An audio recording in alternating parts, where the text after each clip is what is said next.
দাঁড়ায়? স্যাররা ভালো জানে AMR নিয়ে গভর্নমেন্ট প্রচন্ডভাবে এখন কাজ করতেছে। অ্যান্টিবায়োটিক মাইক্রোবিয়াল ইফেক্ট রেজিস্ট্যান্স, এটা হলো ক্যাটালিটিক থেকে ক্রস রেজিস্ট্যান্স হচ্ছে হিউম্যান। এখন আমাদের কি করতে হবে?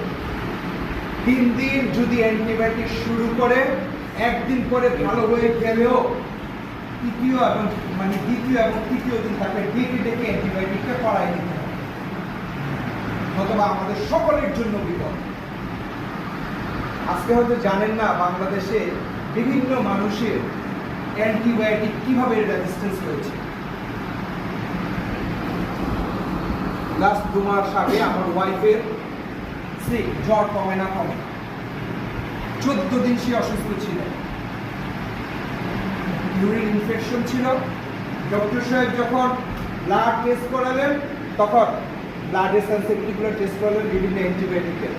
16টা অ্যান্টিবায়োটিকের করা হয়েছে, এর মধ্যে 8টাই রেজিস্ট্যান্স। একটা জীবন আর কাজ করবে না। তাহলে কিভাবে আসলে? আমরা মুরগি খেয়েছি, আমরা গরুর দুধ খেয়েছি, গরুর মাংস খেয়েছি। আপনারা একদিন করে আর ডাক্তার সাহেবকে ডাকেন নাই, বলছেন যে ভাই ভালো হয়েছে, আমরা ডাকবে না। ইভেন কি আমরা যখন ডায়রিয়া পাতলা পায়খানা হয়, আমরা একই কাজ করি, সিপ্রাফ্লক্সিন খাই, একদিন ভালো হয়েছে, তারপর আর খাই না। দেখবেন সিপ্রাফ্লক্সিন আপনাদের ম্যাক্সিমাম মানুষের রেজিস্ট্যান্স। যার ফলে অ্যান্টিবায়োটিক যখনই আমরা ব্যবহার করব, অবশ্যই মিনিমাম ডোজ মেনটেন করব। মিনিমাম ডোজ হলো 3 দিন। ডোজ অ্যান্ড ডিউরেশন এটা মানতেই হবে।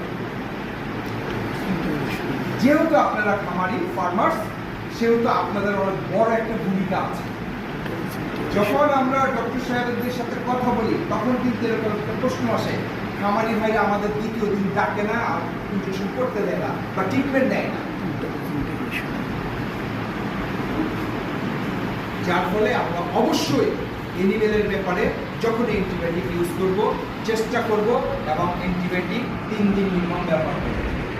আপনাদের প্রশ্ন আসতে পারে, 3 দিন তো ডাক্তারকে পাই না, তাই না? এখনো বাংলাদেশে ভালো একটা অ্যান্টিবায়োটিক আছে, যেটা একটা ডোজ দিলে 3 দিন পর্যন্ত ব্লাড লেভেল মেনটেন করে। সেটা হয়তো আপনি জিজ্ঞেস করতে পারেন সেটার নাম কি? সেটা হলো র্যানামাইসিনের। নাম শুনছেন?